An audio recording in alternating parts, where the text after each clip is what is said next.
Progress is built around you, our customers, our people, our investors, the communities we serve. People power progress. We lead so people can succeed. We're in it for your outcome. The power of you, it drives the momentum in us. That's because progress isn't just who we are. It's also what we want you to achieve. Your progress. Progress that's built around you. Hello, and thank you for joining this virtual event. I'm Anissa Gardisi, a business reporter at the Boston Globe. I'm so excited to be moderating a panel today on a very important topic, one that many people in the Boston community have been thinking about, especially over the past few years. We all know that Greater Boston is home to some of the world's leading companies for workers in STEM, science, technology, engineering, and mathematics. Yet the success of these industries are not reaching everyone in our community. Despite the vast talent pool, equity in the region's tech sector is lacking, especially when it comes to leadership roles. During today's event, we're going to talk about this uncomfortable topic and explore ways in which we can build a STEM industry that has greater opportunities for all. But before we begin, we will hear some remarks from our sponsor. I'd like to introduce Dr. Shirley Knowles, the Chief Inclusion and Diversity Officer at Progress. Good afternoon, and welcome to today's Boston Globe discussion, The Time for Change is Now, Equity in STEM. My name is Dr. Shirley J. Knowles, and I am the Chief Inclusion and Diversity Officer at Progress. Within our company, we don't just look at this work as a business imperative, we also see it as the right thing to do. We are so proud to incorporate diversity, equity, inclusion, and belonging into 4 key focus areas: leadership accountability and commitment, fostering a culture of belonging, building an inclusive and diverse talent pipeline, and leveraging our inclusion and diversity initiatives for internal and external brand reputation.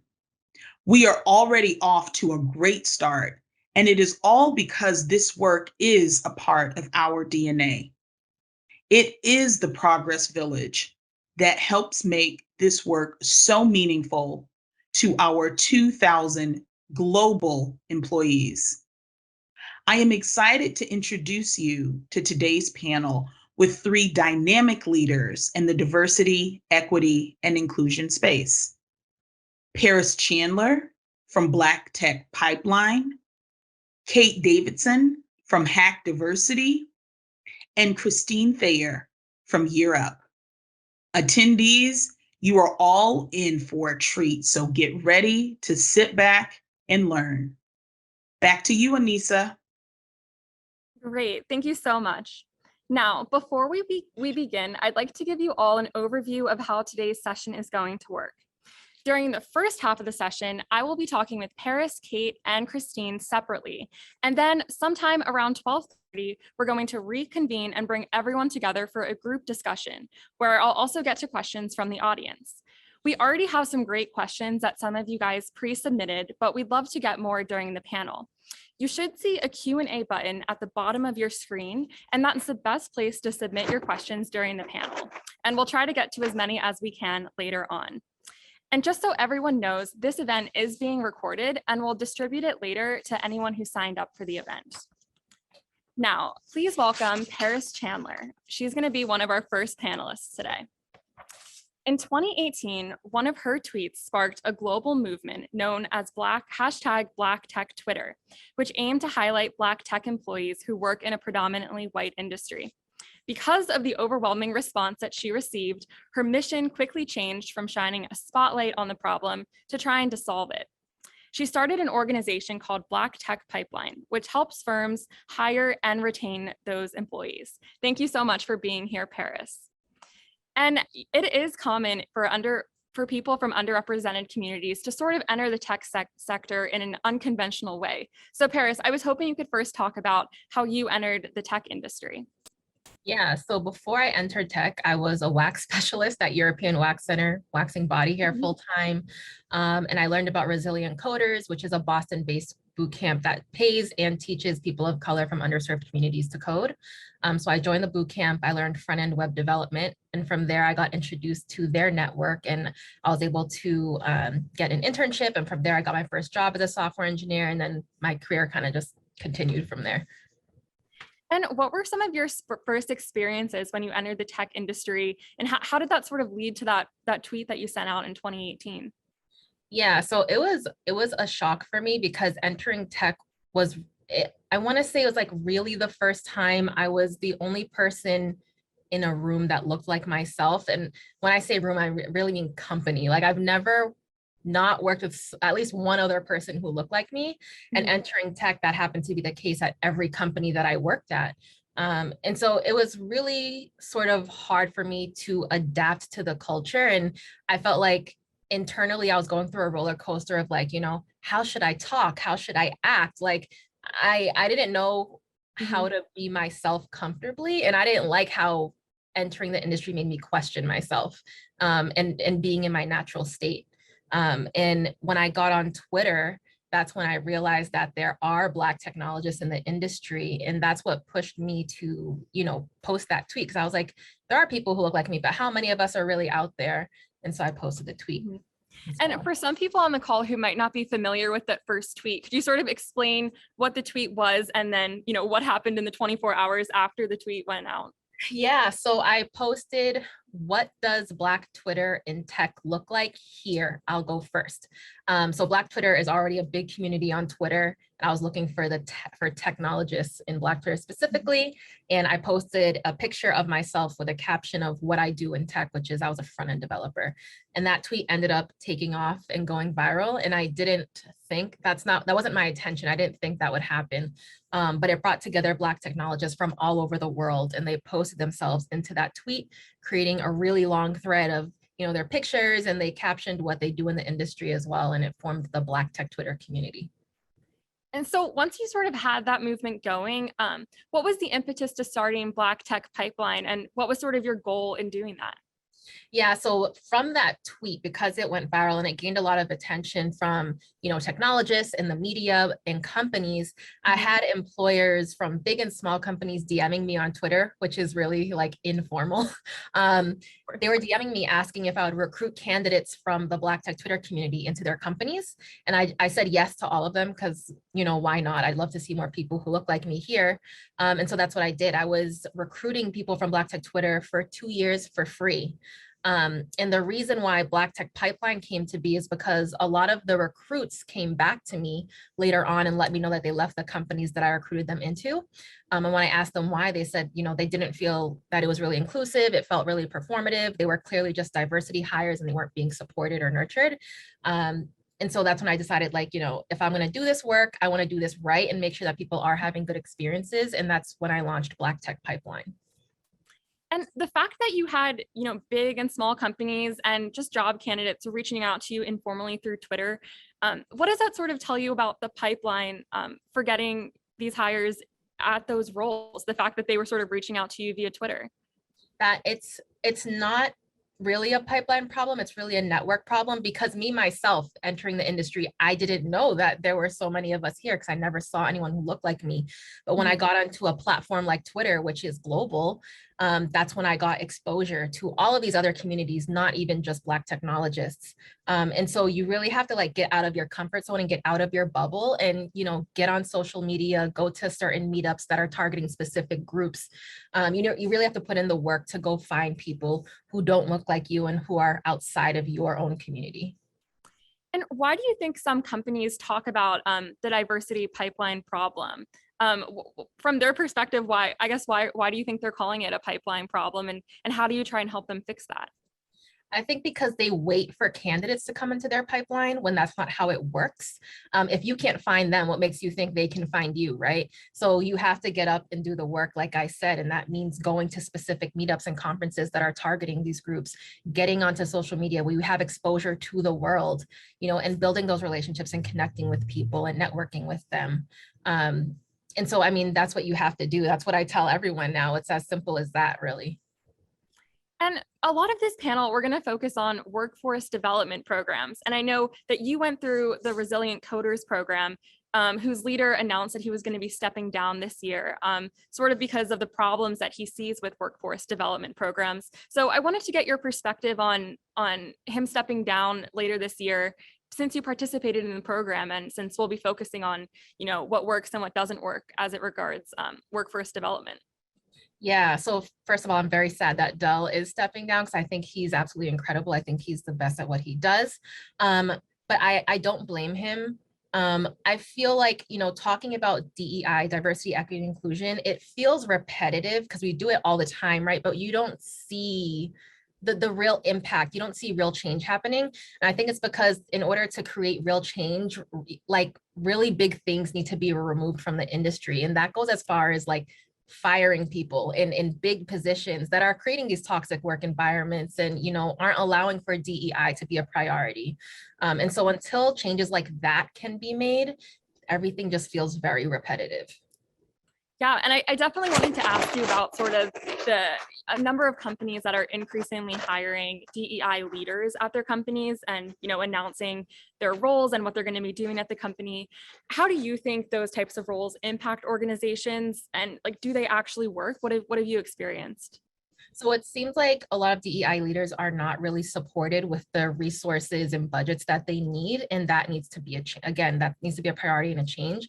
But I also feel like when you're hiring people into DEI roles, I honestly feel like DEI should be a team and not left to one singular person. And there's lots of reasons why. For me personally, one of them, I've worked at companies where the DEI leader was a white male or a white woman. And you can't relate to me as a Black woman or a person of color. You don't know what we go through. It's really hard for you to sympathize with us. Although you can sympathize on the outside, you don't really understand the experience. And so I don't think that's fair to everyone at the company, which is why I say, I think DEI should be a team effort, literally a paid full-time role for a team where that's what they focus on. And you have people who are intersectionally diverse. I think that's really important. And let's talk a little bit about culture. You mentioned earlier that the people you were helping get jobs were then letting you know like reasons that they left. So what can companies do to sort of make sure that they're a safe and inclusive environment for the Black and brown employees that they're trying to hire? Really figure out your values first. What is it that you value? And I don't just mean with your customers, but like with your team. What do you want to see out of them? Figure out your practices, like why DEI is important to you, each of those things separately. What are you going to do to create a safe space? And sometimes people don't know those answers and you have to actually pay experts to help you out with that. And that's totally fine. And I think it's really important for you to think about DEI at the foundation of the company and grow with it. And don't try to sort of like build it in once you've established like this culture where everyone looks the same, and it's not going to work that way. It's going to be 10 times harder to really create a change. So think of that at the foundation of the company. And please, please, please put in your budget to hire experts who can like help you do this work and accomplish it. Mm-hmm. That's great advice. I know we have people on this panel from all levels of organization, so I know they're very much looking to hear this kind of advice and actionable steps that they can take moving forward. Going back to the pipeline and getting in the door in the first place, you attended a coding boot camp and that's how you found your first job. And could you sort of talk to the different challenges that employees might face getting in the door if they sort of went an unconventional path? I mean, there's like maybe like a curriculum piece from a boot camp where you're going through an accelerated program, and that's not how the company itself interviews. They interview in a way where they expect you to come from sort of like a CS degree background. And within a CS degree, you're learning certain things that you're not going to learn in an accelerated program. And so that kind of holds people back. And I think also probably like, again, that culture piece, when you look at boot camps, there are a lot of people of color in boot camps because again, it's an accelerated program and it's cheaper than a 4-year 4-year degree, right? So there's sort of like this culture shock when you're coming into a company and an industry that's predominantly probably not what you look like. And so you kind of have to learn how to navigate it, but I don't think you should learn to navigate it as much as companies and the industry itself should just make you feel comfortable coming in and being yourself. Do you have any examples of maybe success stories or times that you worked with a company to change their practices and then, they saw a positive outcome or a real change from doing that? I've done really small things because a lot of the companies that I work with, they are already very intentional about DEI. Luckily, and that's why I vet companies that I work with. But there will be really small things like certain conversations that are maybe being had in Slack channels that don't feel very comfortable to the minority of the company, don't have those conversations. Or if you're reading certain books, creating book clubs, like include everyone's thoughts in, what are we going to read and who's it going to be by, and making sure that you're including everyone. When it comes to even certain meals that you have, when you're ordering from different companies, maybe support Black-owned restaurants or, just again, being diverse and thinking of those things. So I've done small things like that, but nothing too serious and big. But those issues. I mean, you're saying that they're small things, but I feel like for an employee of color who feels like they're in the minority, those are, perhaps big things for them in terms of feeling included. Yeah. That's true. That's true. Well, Paris, thank you so much. This has been great. We will get back to our conversation later in the panel. Now I would like to welcome Kate Davison from Hacc Diversity. Kate, if you could turn on your camera. Awesome. So Kate works as a senior partnership manager at Hacc Diversity, which spun out of the New England Venture Capital Association as a separate nonprofit earlier this year. And just to give you guys some background, Hacc Diversity connects people with color with fellowships at some of the Boston area's leading technology companies, such as Wayfair, Drizzly, Liberty Mutual, and Toast. And in turn, it works with those companies on their diversity, racial equity, and inclusion goals. Before joining Hacc Diversity, Davison worked for Year Up, a workforce development program that we're actually going to hear about more later this panel with our next guest. But as a partnership manager, Kate works directly to support the firms that host Hacc Diversity Fellows. So Kate, thank you so much for being here today. Thanks so much for having me, Anissa. Of course. So I thought it would be great to start if you could give the audience a little bit of background on what you do at Hacc Diversity, specifically as it relates to the companies that host the fellows. Sure, yeah. So I think maybe to ground, I'll just provide a touch of background on what Hacc Diversity is, what our mission is, how we kind of accomplish it, and then where me and my team fit in. So Hacc Diversity, essentially, we are a workforce development organization. I think when most people think of Hacc Diversity, that's the first thing that comes to mind, because we are a talent provider in the sense that we connect Black and Latinx early career professionals that are pursuing their first jobs in tech. We connect them with organizations in the greater Boston area who are looking to not only build up their base of early career talent, but want to create cultures of inclusion and equity in their workplaces. So we kind of have two arms to our programming where we bring fellows into our program. They go through an admissions period, and then from January through May, they're gaining professional skill sets and kind of leveling up their tech experience through technical projects. And then on the other side, we have parallel programming for our corporate partners during that same period. So they're undergoing the talent acquisition process, the matching process, and then Hacc Diversity offers racial equity, diversity, and inclusion programming and curriculum as well. Because our mindset is that the success of the talent that we place within our partner companies is not only dependent on that talent to be kind of performance-wise and drive-wise, but it's also really heavily the onus is on the companies too to create those cultures of inclusion. As Paris mentioned, I think perfect case in point where folks that she was placing in companies then weren't retained past a year or so, and that's really where you see it being so important for these companies to create those cultures to support talent and retain them. So where I come in specifically, so I lead the partnerships team, and so essentially we work primarily with those host companies who were taking through the racial equity, diversity, and inclusion training, and then over the summer they're hosting fellows in their internships. So we support them in the talent acquisition portion, and then really specifically we kind of serve as an accountability partner, I like to say, in helping them really understand like what are their goals of, going through the racial equity, diversity, and inclusion training. What do they want to incorporate? Which practices are they sort of holding up and kind of shining a light on and saying, okay, wow, yeah, maybe these aren't as equitable as we thought. We need to make some changes here. And so we really serve as an accountability partner in that way for our partners. Yeah, I love that you sort of mentioned this idea of an accountability partner. What are some of the ways that you guys have sort of helped companies with that? I don't know if you have specific examples. You don't have to say the company name, but maybe examples of where, the accountability really made a difference for the fellow and the company moving forward. For sure, yeah. One big way kind of across the board, I'll kind of speak more broadly and then I'll get a little bit more granular, but one big way that we serve as an accountability partner is we have a pretty unique kind of report back process that we do. So throughout the year, we collect all sorts of feedback from our fellows. So we ask them, how are they experiencing their engagements with our partner companies? What is their experience like when they're interviewing for roles? There's a period, a week-long event where our partner companies, they'll go through and they do a pitch to our fellows to sort of teach them about, what their internships have to offer, how they can be supported on internship, what their growth trajectories are. And then of course, we're getting feedback from the fellows over the internship period as well.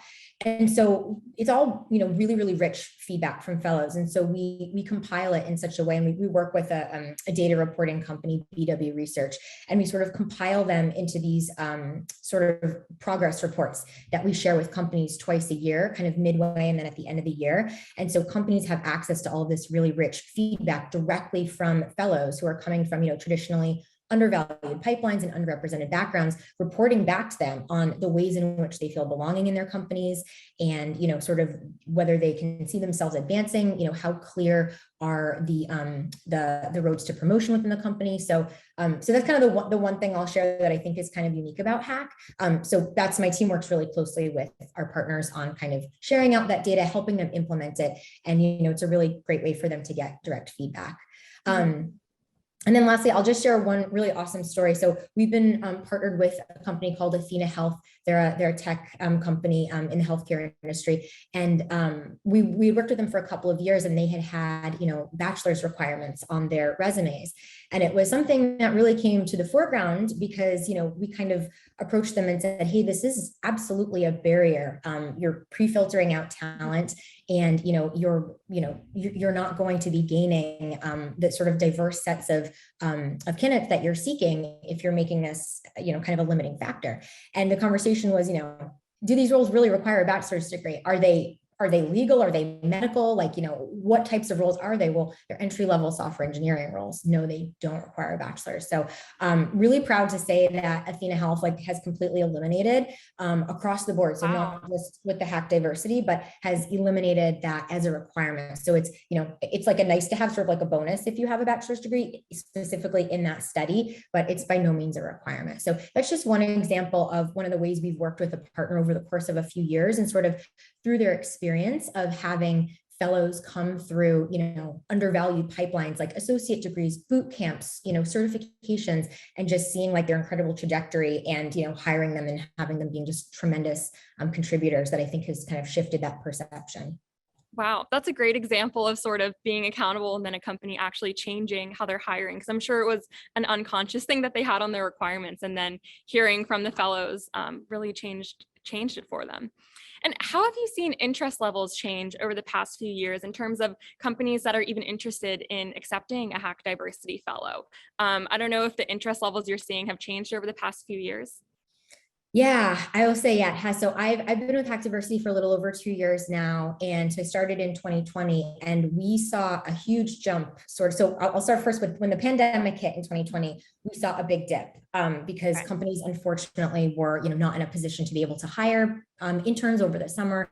I think internships was like one of the first things that got cut when companies had to do sort of budget cuts and employee cuts. But then, there was a real racial reckoning in the country, especially after the injustice with George Floyd. And we saw a massive kind of incoming of companies that were interested. And, it's interesting, when you think about kind of that incoming wave, and you wonder, kind of like, it's sparked, yes, by people kind of coming to terms with like the racial injustice in the country. And I think we have done a really good job of holding accountable those companies and having it not be like, this is a, to Paris's point, like this is a performative thing, but like, let's actually make sure that you are a partner that wants to put in the real work and create like cultures and change your policies and practices to be really inclusive, and not just you're trying to get your diversity numbers up and hit a metric, or, it's a CSR kind of metric for you. Yeah, and for companies maybe reaching out for the first time, what is sort of the initial reaction to this idea that they're going to have to be accountable for more than just accepting a Hacc Diversity Fellow? What's usually the initial reaction to that? And because that's sort of a unique feature of Hacc Diversity compared to other programs.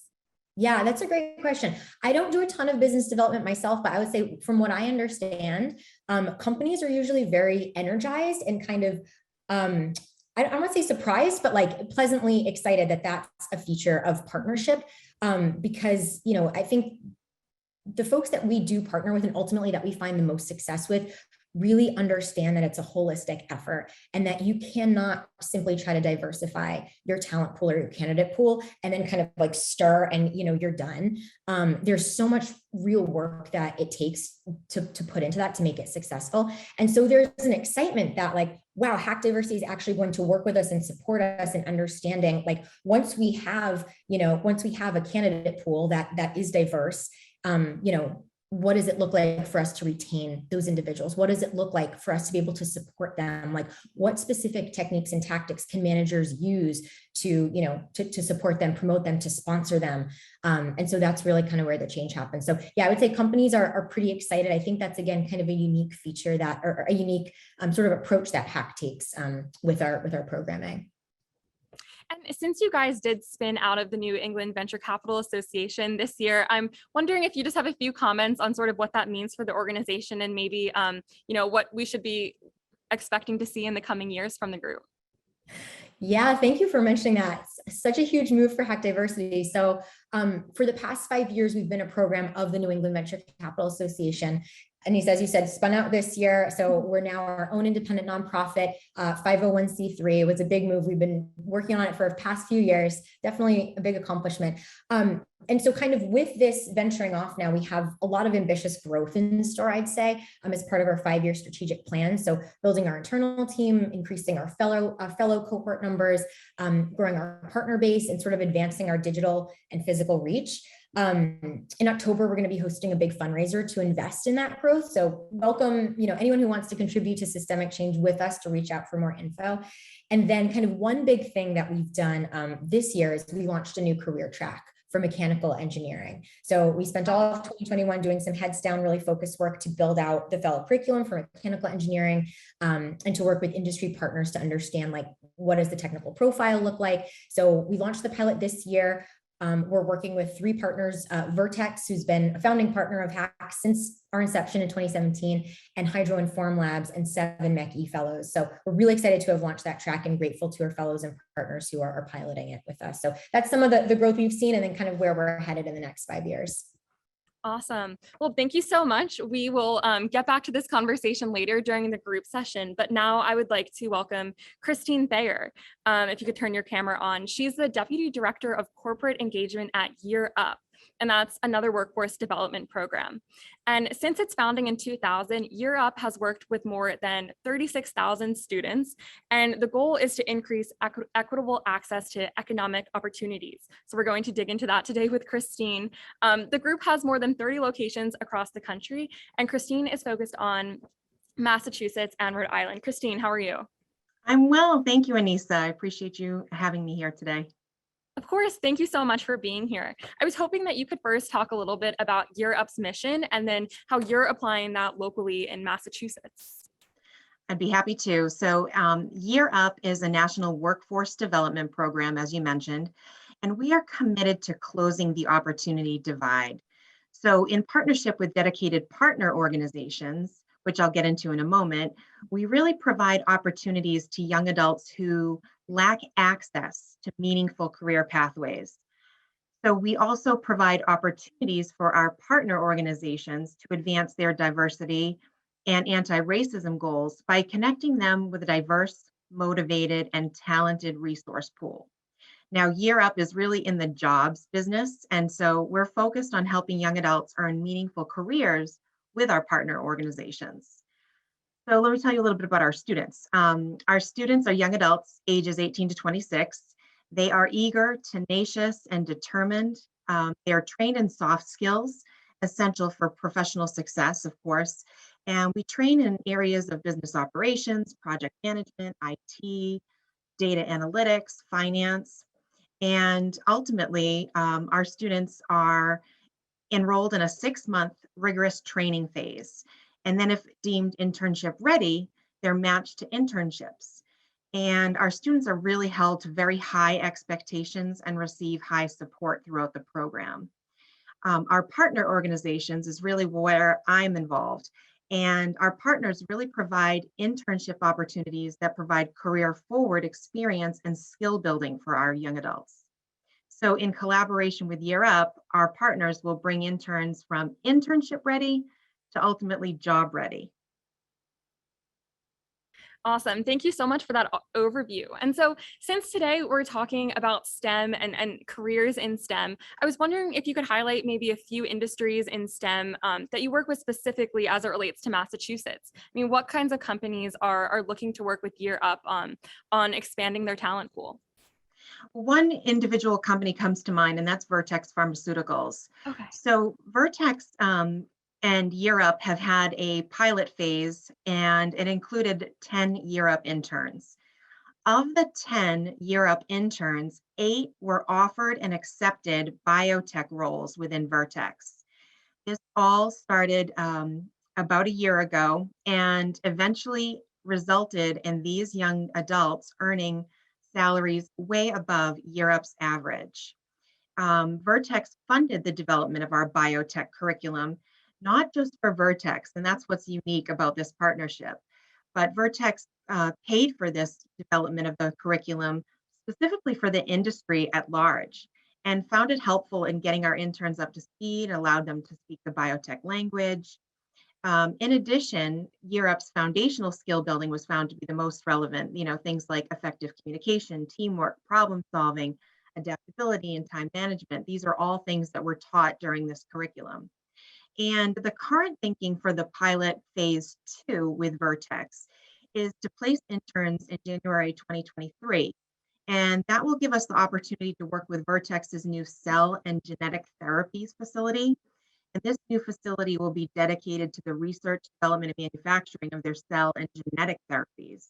So really exciting work happening between Year Up and Vertex, specifically in the biotech space. Yeah, and earlier in this session, we talked about the tech pipeline, but since you guys are working so specifically with Vertex, I'm wondering what are some of the barriers of entry to getting candidates into these roles, and how are you guys sort of trying to solve that with your development program? To me, I think that it's all about access. And I know that Paris had mentioned earlier that this is a network problem. I think that in conjunction with the fact that there is very limited access. So what I mean by that is how Year Up is really working to close the opportunity divide.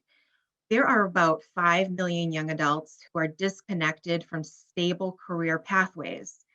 And then on the other hand, we have about 12 million jobs that require post-secondary education, and those are going to go unfilled in the next decade.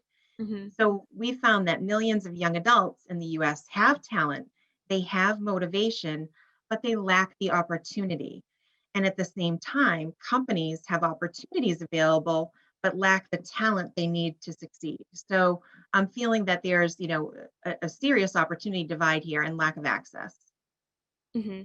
Yeah, thank you for bringing that up. And let's talk about culture a bit, because I think since sometimes they're entering these roles, maybe some of the candidates aren't seeing people like them. How are you guys working with companies to make sure that once they accept candidates, they retain them and that they have a good experience? We do a lot of training with the managers who are actually hosting the interns. So Okay. for example, these managers are their day-to-day supervisor of these young adults. They provide guidance, they provide direction, support, regular one-to-one meetings throughout the internship. Typically, these managers act as a sponsor or a mentor to our young adults. In addition to having the support of the manager, Young adults will also have an opportunity to work with a career coach internally from Year Up and a mentor who will guide them throughout their process. Now, things that make these folks successful are really a mentor mindset with a passion for developing people. They need to be adept and provide training and structure, as well as support and encouragement to the intern. They may be open to feedback and partnership with Year Up staff. And so it's really a full team of folks who come together to help support these young adults in the program. And there's training on both sides happening. So Year Up is training the managers, and managers are in turn sharing information about the intern with Year Up. And so we're really fostering a very positive culture here of communication and open communication. And these students that are doing internships at the partner companies, are these candidates that maybe companies wouldn't seek out on their own or wouldn't be able to find on their own? And if so, how is Year Up opening their eyes to what candidates might be a good fit? That's a great question. On average, I think companies hire just one in about 100 candidates. And so Year Up really has found a more effective way to screen and access potential hires with sort of that try before you buy approach, right? So the partners that Year Up works with are able to experience a young adult's work for about 6 months before they decide to hire them. And so through this program, it's sort of a hands-on with a potential hire, which I think is a very valuable opportunity to help shape training and also your specific needs. Got it. Well, thank you so much for sharing all of that great information. I would like to welcome back Paris and Kate. So if you guys could please turn your cameras back on. I have a few more prepared questions for the group, but we are getting many questions from the audience and they're all really great. So we're going to try and get to as many of those as we can as well. This question is for the group, but I'll start with Paris. I want to know what you see as sort of the difference between meaningful actions as it relates to DEI and what's performative. What is sort of the difference that you've been observing in terms of what makes an action meaningful versus performative? One example is a lot of companies do employee engagement surveys or inclusivity surveys, things like that, basically get feedback from employees to see how they're doing and how the workplace can be improved. A lot of companies will collect that feedback and then do nothing with it. They collect it for data, but then what are you going to do to actually put these things into place to make the workplace more equitable and inclusive and, make people feel welcomed and make change so that people are actually happy. So that's one major way. And Kate, what are you seeing on your end at Hacc Diversity? I know you're working specifically with companies. How do you sort of guide them through meaningful versus performative?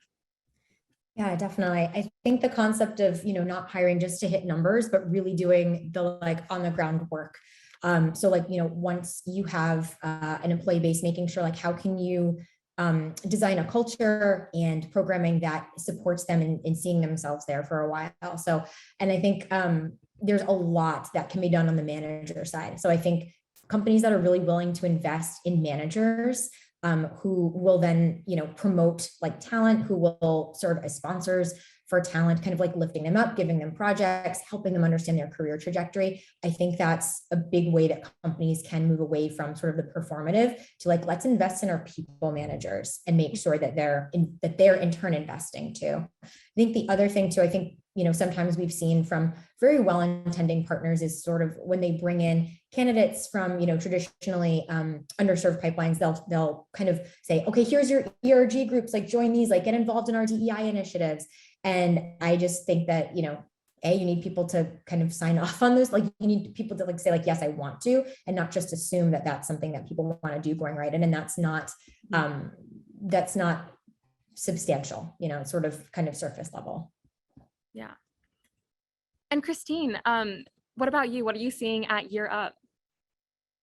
Well, it's interesting. I think this is something that Kate had mentioned earlier, after the pandemic and, during the time of racial injustice, we saw a flood of organizations who really wanted to work with Year Up because they wanted to advance their DEIB efforts. And so I think what we've done as an organization is allowed us to really align with organizations who are close to our mission, right? Not just the organizations who want to host an intern for the sake of it because they feel like that's going to advance their DEI efforts.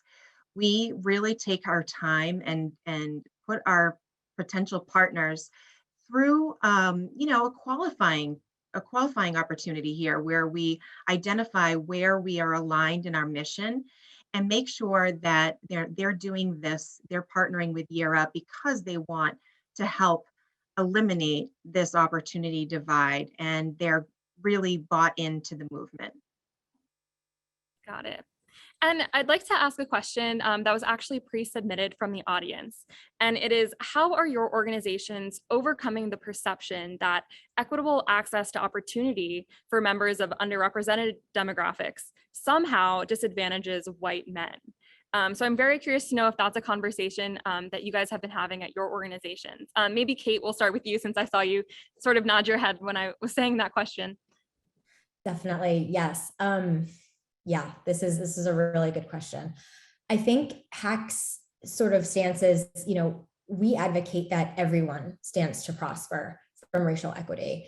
And, we see white men as very critical to this work. Like they can and will prosper too. It's I think when people ask this question, it can be sort of like it's not an either or, like you're not kind of pitting against, and actually a colleague recommended this book that's on my like next read list. It's called The Sum of Us, What Racism Costs Us and How We Can Prosper Together.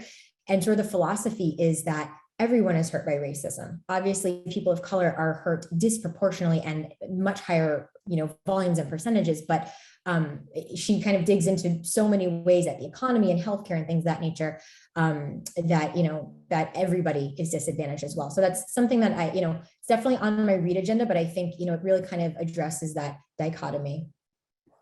And Paris, is this a conversation that you've been having either with, candidates that are reaching out to you or companies that you're working with? Sort of how do you get over that perception that this disadvantages that group? Luckily, I will work with organizations who understand why that doesn't need to be a conversation, and it's not a conversation I'm even willing to have. Mm-hmm. Got it. Do you have any thoughts on how a company could get over that? Or is that sort of something you think they should, you were mentioning earlier, like reaching out to experts to sort of get advice on how they can sort of fix problems internally? Yep, I have a list of consultants who are willing to answer that question and talk you through it, but I'm not. Got it. And this is another question that sort of came from the audience. And I think, Christine, this would be a great one for you. It's sort of about how you're pitching your workforce development program as a way that companies can have a competitive advantage, as opposed to a way that they can reach their DEI goals. Is that something that you're talking about with companies in terms of the competitive advantage? Yes, Anissa, definitely. Having a diverse workforce is having an improved workforce. And so the more individuals we can bring in from diverse backgrounds is only going to raise the level of, what's happening within these organizations we're partnering with. So absolutely. I mean, there are so many individuals from diverse backgrounds that have so much to offer. And again, it's just about access. So we provide them that pathway to intern and then potentially get a job within these organizations. And so it's just untapped talent. Mm-hmm.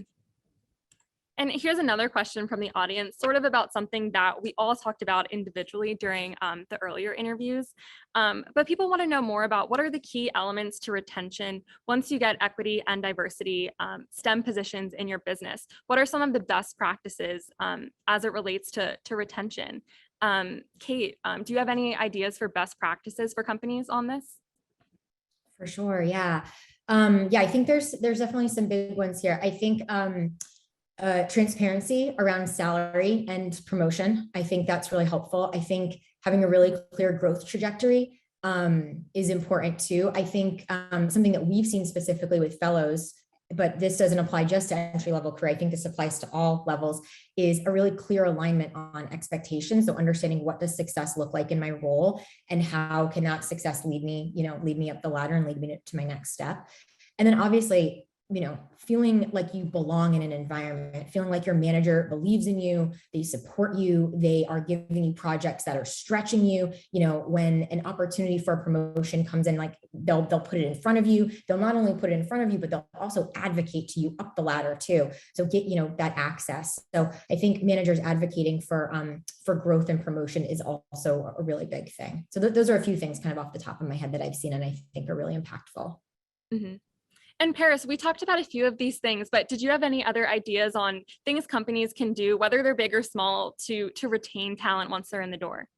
Yeah, so for me, with Black Tech Pipeline candidates, I'm listening to like what they want. I've learned actually there's a lot of people who actually, they don't want to be put into management or leadership positions. They kind of just want to remain where they are because that's where they're happy.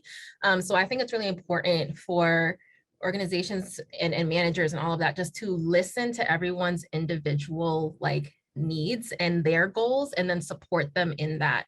An example is for me, the last company I worked at before launching Black Tech Pipeline, they knew I wanted to launch my own business and they supported that. And they gave me the tools and resources that I need to like really learn how to build up a business. So that's one example. And Christine, lots of great ideas mentioned, but do you have any other, retention strategies that you found are pretty successful? Yes, one thing we do at Year Up is when a student, young adult joins an internship, we actually bring them back for 4 hours a week to do some additional training, additional coaching, additional feedback. And so during that 4-hour period that they're back with us at Year Up from their internship, it's a great opportunity to check in and provide feedback to the student, but also hear whatever feedback the student has about their internship. So the good thing here is that it's communication both ways. So if there is something happening, we're able to intervene fairly quickly and make sure that there is communication both ways. And that if a student or young adult is not happy with how things are working right now during internship, we can course correct during the internship. Once they're hired and on board, we do follow up with them for months after being a graduate year up. So there's a lot of continuous support offered. Got it. Thank you. And one of the most asked questions right now during the panel, which is not surprising, is that a lot of the panelists want to know how they can get in contact with all of your respective organizations. So I thought this would be a good time for you guys sort of to say, if there's a company or a manager listening right now that wants to follow up with your organization, what is the best way to do that? So Christine, why don't we start with you? Sure. You're happy to reach out to me directly. It's Christine Thayer, and yearup.org is a great place to start. And from there, you're able to access all the information that you need. In addition, this week, we're actually going to be hosting a fireside chat with Gerald Chertavian, the CEO of Year Up, as well as the CEO of Vertex. So that's really exciting. And once that's available, that'll be on our website as well. And Kate, what is the best way for people to get in touch with Hacc Diversity or even just start learning more about it? For sure. Yeah. Our website, haccdiversity.com, has a lot of great information on it about whether you are interested in becoming a mentor, whether you have someone that you would recommend be interested in the program as a fellow, whether you're a company, you're interested in partnering. We just published our 2021 impact report. And so that's live there as well. And my email is cdavison@haccdiversity.com too. Got it. And Paris, what about Black Tech Pipeline? What are sort of the best ways to get in touch? Yeah, so you can go to blacktechpipeline.com. You can fill out our contact form if you want to get in touch with me. We have a diversity-focused job board, and we're launching a new recruitment platform next month. And you can also follow us on social media at BT Pipeline on Twitter, Instagram, and LinkedIn. Awesome. Thank you. And after this event, for all of the members of the audience, we'll also be sending out a link to this presentation with follow-up information, which will include more information about all of these organizations. So we've been talking a lot about early career pipeline and getting in the door, but I also want to talk about how these efforts impact who are in leadership positions and who's in the C-suite or the boardrooms of different companies. So Paris, have you seen examples of how some of these early efforts are transcending to the top, or is that still something that we need to work on? It's definitely something we need to continue working on forever.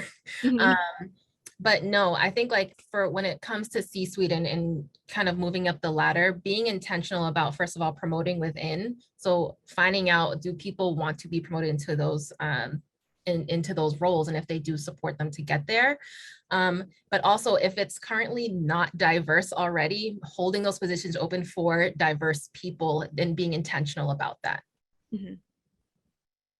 And Kate, what are you seeing in terms of how your work is or isn't transcending to the top levels of companies? Yeah, sure. So this is our 5th year of running programming. So, and obviously we're bringing in talent at the very entry level of internship. So we haven't quite seen fellows making it up, alumni making it up the ranks to C-suites just yet. We are seeing a lot of internal promotion and retention of the talent. But yeah, to sort of kind of double click on what Paris and Christine were saying earlier too, I do think like one really integral and essential crucial piece to supporting talent in kind of that career trajectory is a two-way feedback loop. Christine mentioned like that there's feedback that Year Up does on internship, and Paris mentioned how important it is for managers to really listen to their direct hires. And I think it's so important to not just give that feedback to early career talent and even to mid-career talent if their hope is to advance. So to give them that sort of, constructive and growth feedback, but also to provide a really safe space and encouraging and modeling, giving feedback to, upwards as well is really important. Yeah. Got it. And Christine, I know Year Up has been doing this work since 2000. So what can you share in terms of what impact this is having at top levels of companies? Well, we've had so many successful graduates come through the Year Up program in the last 22 years now. I don't know personally if we have any at the C-suite level right now, but I think that there's definitely room for that at the top, right? Room for our candidates, room for our graduates at the top. I think that in terms of how C-suites are reacting to Year Up and our efforts, we have so much support. I know I've mentioned Vertex Pharmaceuticals a few times, but the CEO, Reshma, is a huge supporter of the program. And that we're actually working together to pull C-suite executives together in the same room, specifically around the biotech industry, to have conversations about what it is like for individuals of diverse backgrounds to come in and work at these types of organizations. So it's exciting, and stay tuned because there's more to come on that. And you mentioned that at Vertex, she's very committed to working with Year Up. And I'm wondering if you can sort of tell, since you work with different companies, what's the difference between having, a CEO who's so committed to the program, and does that change how the program works and spreads throughout the company?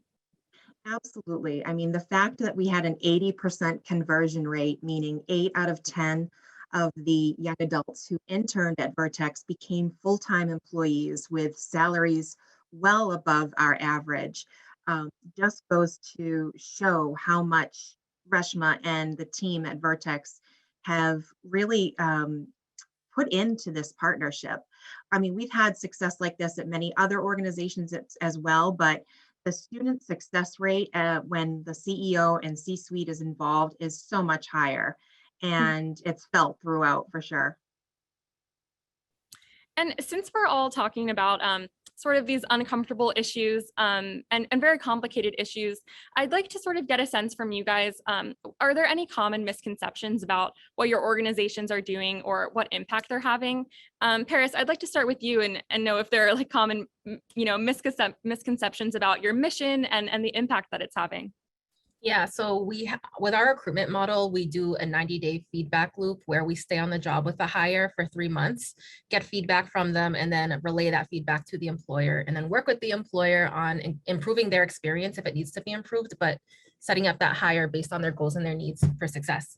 But a lot of people think I'm this diversity, equity, and inclusion consultant, and for me, I'm just relaying feedback, and that's just my job. So that's a misconception. For me, it's just relaying feedback and recruiting. And to dive deeper into that, do you see companies acting on the feedback, or is it sort of some do, some don't? The ones through recruitment, yes, they do. And this is why I vet companies before we work together or before I decide that we will work together. I make sure that they're being intentional and that they're willing to do the work, and that quite honestly, they're willing to get their feelings hurt because you're going to hear the truth about yourself. And, hopefully you'll want to, create change. And yeah. And Kate, what are some common misconceptions either about what Hacc Diversity does or what it means to sort of participate in the program? Yeah, couple quick common misconceptions. I think we've seen sort of a variance when partner companies want to work with Hacc Diversity to host interns. We see a variance of like, what is their expectation of what does intern level mean? And we're very upfront in sharing that 82% of our cohort year to year is experiencing their very first internship in tech through Hacc Diversity. But if partners come to us and the requirement on their job description is, you need 3 years of experience, and that's to enter into an intern level role, it's a very that's missed the mark. So that's one, is I think just aligning with our partners on what does it mean truly to support and to be hosting an entry-level intern. And just the other quick one I'll note too is, I think any partners who have entered into or wanted to enter into a partnership with Hacc Diversity and thinking that, it's a CSR kind of checkbox, or, they're looking to simply diversify a talent pool without any real action. They will have some very difficult, challenging, and uncomfortable conversations with Hacc Diversity. And we kind of bring that to the forefront and shine a light on that. And yeah, I think that's sort of another thing. Mm-hmm. And Christine, do you have any common misconceptions about Year Up that you'd like to mention? I do. Most people, when they think of Year Up, they think, okay, a great 6-month internship opportunity, right? However, as I mentioned earlier, we are in the jobs business. So our focus is really around training solutions that are driven by our corporate partners. We're responsive to industry trends. We've designed our curriculum to enable entry and succession across a variety of in-demand roles. And the goal and outcome here should be meaningful employment at the conclusion of an internship. So it's really about making it happen, and we're in the jobs business. Got it. Well, I'd like to thank, first of all of our panelists for agreeing to be on this panel today. Paris, Kate, and Christine, it was great speaking with you guys. And then thank you to our audience. You guys submitted great pre-submitted questions during the panel. You will be able to access this event and the resources from these different organizations when we send out that note when this is ready. So thank you guys again for all of the thought that you put into the questions and for tuning in today. And before we close, we would like to kick it over to our sponsor, Progress, for the closing remarks. Thank you guys so much. I would like to start by thanking you all, the speakers, for their excellent, thought-provoking conversation, and the Boston Globe for organizing and hosting this session. But most importantly, I would like to thank you, the participants. Without your input, ideas, and questions around this space, these types of conversations would not be happening and would not be successful. Thank you, and have a great rest of your day.